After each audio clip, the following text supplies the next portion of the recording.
أعوذ بالله من الشيطان الرجيم. بسم الله الرحمن الرحيم. الرحمن علم القرآن خلق الإنسان علمه البيان. الشمس والقمر بحسبان والنجم والشجر يسجدان.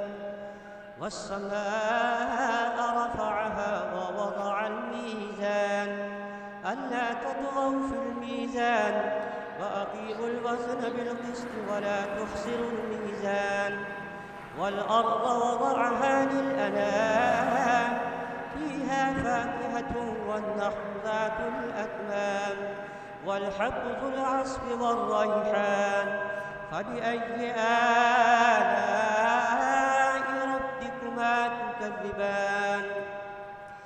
خلق الإنسان من صلصال كالفخار وخلق الجان من مارج من نار. فبأي آلاء ربكما تكذبان؟ رب المشرقين ورب المغربين. فبأي آلاء ربكما تكذبان؟ مرج البحرين يلتقيان بينهما برزخ لا يبغيان. فبأي آلاء ربكما تكذبان؟ يخرج منهما اللؤلؤ والمرجان.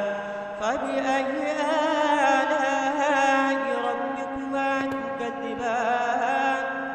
وله الجوار المنشآت في البحر كالأعلام.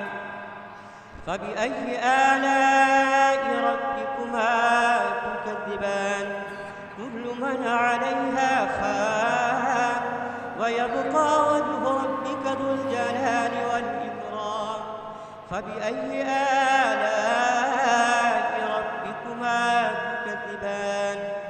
يسأله من في السماوات والأرض كل يوم هو في شأن. فبأي آلاء ربكما تكذبان؟ سنفرغ لكم أيها الثقلان.